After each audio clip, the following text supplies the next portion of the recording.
Hola, hoy te voy a platicar sobre la organización funcional de los ganglios basales, o en pocas palabras, para qué sirven los ganglios basales, cómo contribuyen al movimiento normal y qué es lo que pasa cuando los ganglios basales son afectados. ¿Ve? Lo primero que tenemos que acordarnos es que los ganglios basales son estructuras que están por debajo de la corteza cerebral. Fíjate bien, te vamos a platicar algo muy importante. El lóbulo frontal es el lóbulo más evolucionado que existe en los animales, en concreto en los mamíferos. Y el lóbulo frontal tiene la parte de nuestro sistema nervioso central con el cual razonamos, con el cual sentimos. Para esto, fíjate bien que el lóbulo frontal se divide en dos grandes regiones. Vamos a dividir el lóbulo frontal en dos partes. Una más anterior, que lo vamos a poner el número 1, que sería la corteza prefrontal, en donde están nuestras capacidades cognitivas. Ahí se genera el pensamiento, ahí se generan los sentimientos, aunque tú no lo creas, ¿no? Y la segunda parte del lóbulo frontal, que es igual de grandota que la corteza prefrontal con la que pensamos, es una parte del lóbulo frontal que nada más tiene que ver con el movimiento voluntario.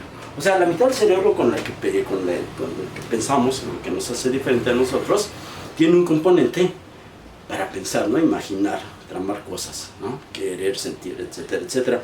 Pero la otra parte importante está relacionada con la manera de expresarnos que ocurre a través del movimiento voluntario. Es como un todo, ¿no? Ahora fíjate bien, vamos a hacer la siguiente sopa. Imagínate que agarramos este lóbulo frontal y como si fuera una naranja que partimos a la mitad, vamos a partirla en dos regiones, ¿no? Vamos a hacer un corte coronal aquí en esta región donde está el número 2, que corresponde a la corteza motora del lóbulo frontal. Y lo interesante es que cuando ahora pones el cerebro así, tenemos el corte coronal, observas que a lo que conocemos nosotros como ganglios basales está constituido por diferentes núcleos que están por debajo de la corteza cerebral. Y entonces fíjate qué cosa más interesante. Los ganglios basales no nada más tienen que ver con el movimiento voluntario de las personas, sino están ligadas a otras funciones.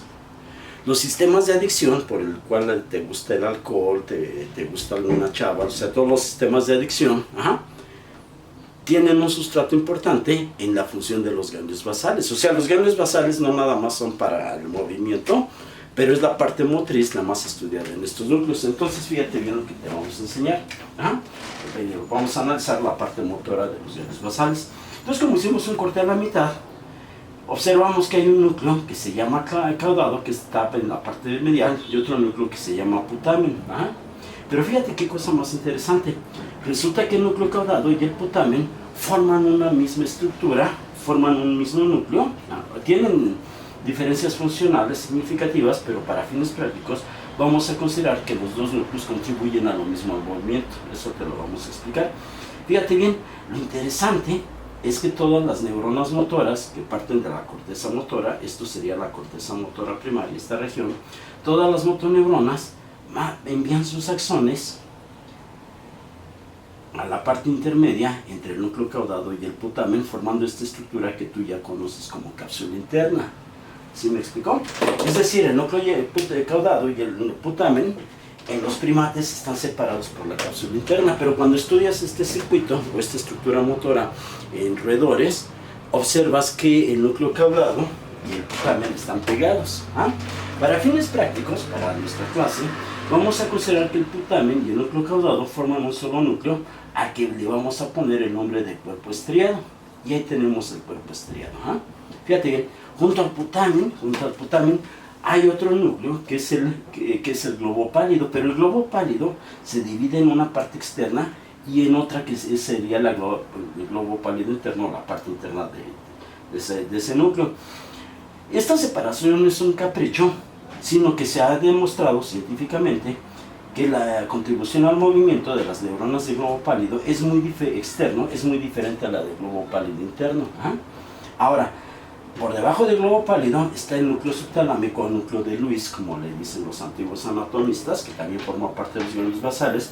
Pero observa que este corte que yo hice, que cortó esto que sería el telencéfalo, también me pega esta parte de abajo, que corresponde al tallo cerebral, y tenemos un corte a nivel del tallo cerebral.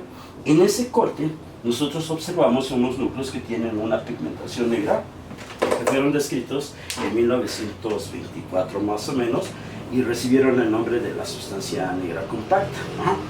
Ok, entonces la cuestión importante es que la sustancia negra se divide en dos regiones. Se divide en una parte que sería la sustancia negra compacta propiamente dicha, y otra parte de la sustancia negra que se divide en sustancia negra reticulada. Pero fíjate bien, hay un detalle ahí bien importante. En la enfermedad que más afecta a los ganglios basales, que es la enfermedad de Parkinson, de la cual te voy a hablar, las únicas neuronas que se mueren son las de la sustancia negra compacta, mientras que las neuronas de la sustancia negra reticulada quedan intactas, ¿no? Y te vamos a hablar que el neurotransmisor que tienen las neuronas de la sustancia negra compacta es la dopamina, mientras que el neurotransmisor de la sustancia negra reticulada es el famoso GABA, ¿no? Pero no comamos ansias. Entonces, estos son los ganglios basales. Ahora, fíjate qué cosa más interesante. Las alteraciones motoras de los ganglios basales se engloban como alteraciones extrapiramidales. Y el nombre de alteraciones extrapiramidales es un mal nombre que quedó como algo ya establecido de manera inadecuada en la medicina, porque, por ejemplo, cuando una persona tiene un accidente vascular cerebral que afecta a la cerebral media, el efecto isquémico hipóxico afecta a los axones de la corteza motora que pasan por la cápsula interna, o sea, la vía piramidal famosa. Y entonces, desde épocas antiguas, se sabía que las personas que tenían un accidente vascular cerebral en esa región, cuando salían del accidente vascular cerebral, tenían déficits motores. Y si yo hubiera tenido en la parte del lado izquierdo un accidente cerebral vascular que me hubiera afectado a la cápsula interna, semanas después, ya cuando salga de la cama, yo observaría que tanto el brazo como la pierna del lado contralateral no me funcionan para caminar. Y entonces, fíjate bien, muchos de estos pacientes tienen o una flacidez en el brazo o tienen espástico el brazo. Eso depende de dónde fue la hemorragia o el accidente vascular a nivel de la cápsula interna, pero eso no lo vamos a detallar ahora. Lo interesante es que el otro dato importante es la famosa marcha cegadora. Aquí no se puede ver, pero las personas que tienen un EBC tienen una marcha muy característica, que es la famosa marcha piramidal, y se refleja en el otro lado, porque las neuronas del lado derecho, de la corteza motora derecha, a nivel del bulbo raquídeo, se cruzan hacia el otro lado, de tal manera que mueven a los músculos contralaterales y viceversa. Bueno, entonces son las alteraciones piramidales. Sin embargo, los patólogos a principios del siglo XX y a finales del siglo XIX observaron que había otra serie de accidentes vasculares cerebrales o alteraciones por irrigación del cerebro que producían alteraciones motoras muy diferentes de la marcha piramidal. Y estas alteraciones motoras, por ejemplo, consisten en esto. Imagínate un individuo que esté caminando así, tú los puedes ver en la calle, van así espásticos. Entonces, estos cuates, cuando los veían caminar, decían, pues tienen una alteración extrapiramidal, porque las vías piramidales deben estar intactas, y pensaban que había una hipotética línea extrapiramidal que era la que estaba afectada. La evidencia a lo largo del siglo XX demostró que las alteraciones extrapiramidales se debían a alguna alteración estructural o funcional en estos núcleos que yo te he mostrado, en los ganglios basales. ¿Sí me explicó? Y entonces el nombre de extrapiramidal quedó sin sentido, pero ya es tan común decirle a las alteraciones de los ganglios basales extrapiramidales que ya es de la casa, pero es un error de semántica, de concepción. Bueno, no importa, fíjate bien, cuando los ganglios basales se tienen alteraciones, tú tienes dos tipos de alteraciones, Las alteraciones extrapiramidales nada más pueden ser de dos tipos. Unas son las hipocinesias, en donde tienes poco movimiento. La hipocinesia más común es la enfermedad de Parkinson. El individuo se mueve poco. Mientras que la hipercinesia más común, aunque no es tan común como la enfermedad de Parkinson, es una alteración neurológica muy cruel que se llama corea de Huntington, ¿sí? Y de las cuales te vamos a hablar a continuación. Ahora, estamos hablando de los ganglios basales. ¿Dónde están los ganglios basales? Que si se afectan estos, pues tienes mucho movimiento, poco movimiento. Pero aquí hacemos un paréntesis y te vamos a platicar de un detalle que debes conocer tú como médico, si te estás formando en esto. La contribución de los ganglios basales al movimiento es muy simple, pero es fundamental. Fíjate bien, si yo, imagínate, tengo mi brazo en reposo. Yo quiero tocar con la punta de mi dedo mi nariz, ¿no? Y entonces, lo que voy a hacer es contraer el músculo bíceps, pero al mismo tiempo que hago esto, aunque no parezca, el tríceps queda completamente relajado, pierde el tono muscular, aunque tú no lo creas, ¿no? De tal manera que si quiero hacer esto, este músculo sería el agonista y este sería el antagonista. ¿Sí te queda claro? Ahora al revés, si quiero mandar mi mano para allá, ahora tengo que contraer el tríceps y el bíceps se convierte en el músculo antagonista que pierde todo su tono muscular. Cualquier movimiento voluntario que hagamos tiene un componente pasivo en donde el músculo antagonista pierde ¿cómo se llama? Y pierde el tono muscular. Los ganglios basales mandan a la corteza motora los patrones motores para que tú puedas efectuar de manera coordinada estos movimientos. Eso es lo que hacen los ganglios basales en el movimiento, no hacen otra cosa, pero eso es muy importante, ¿no? De tal manera que cuando alguien te diga, oye, ¿qué hacen los ganglios basales? Y diga, pues que contribuyen con el movimiento, y luego esa misma persona le dice, oye, ¿qué hace el cerebelo con el movimiento? Perdón, regulan los, ¿cómo se llama? El cerebro sirve para regular el movimiento, ¿no? Pues eso no te dice nada, ¿no? Lo que hacen los ganglios basales es permitir que los músculos antagonistas, que no contribuyen al movimiento, pierdan el tono muscular, mientras que los agonistas se contraigan. Eso es lo que hacen los ganglios basales. La enfermedad que más afecta a los ganglios basales es la parálisis cerebral infantil. Y ahí puedes darte cuenta de lo que te estoy diciendo.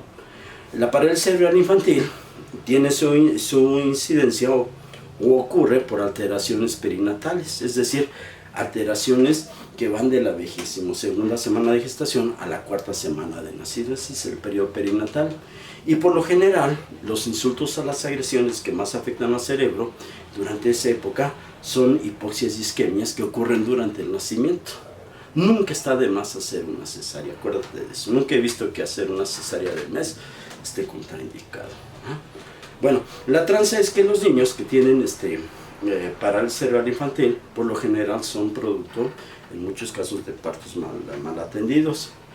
Y durante un parto en donde esté mal atendido, es muy común las alteraciones de hipoxia y isquemia. El cerebro sufre. Pero de todos los núcleos que tenemos en el cerebro, los núcleos que más sensibles son a la hipoxia y a la isquemia son los ganglios basales. Y de los ganglios basales, el más amolado de todos es el globo pálido, tanto el globo pálido externo como el globo pálido interno. Y esto ocurre por una sencilla razón. Así como me ves, yo me dedico a registrar neuronas y he registrado neuronas de todos los ganglios basales.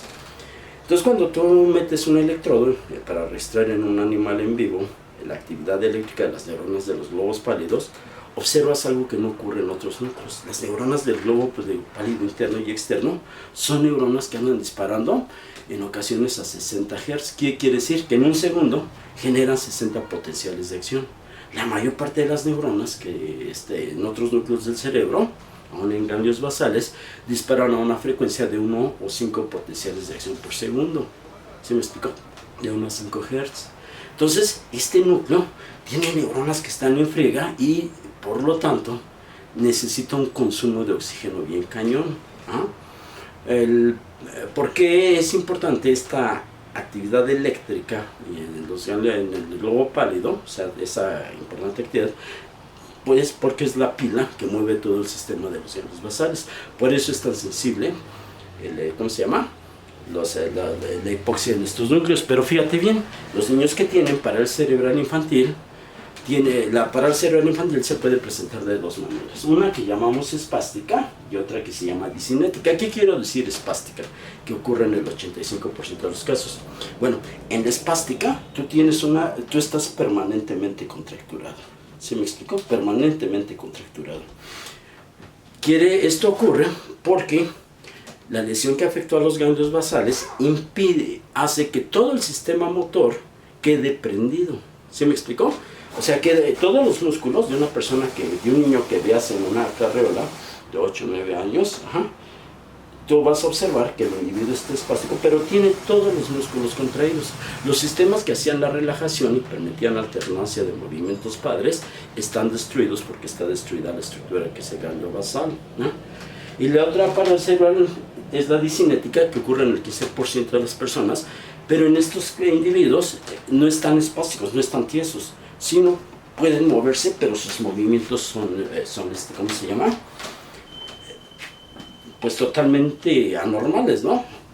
Bueno, la tranza o el punto es que estos individuos también tienen lesiones de los ganglios basales. Y si se me permitiría decir, pues dentro de lo malo, un discinético está mejor que un chavo espástico, porque al menos se puede mover, no coordina, porque tiene contracturados todos sus músculos. Bueno, ya que entendimos esto, ahorita te voy a enseñar cómo funcionan los ganglios basales, cómo procesan información y cómo funcionan en condiciones normales.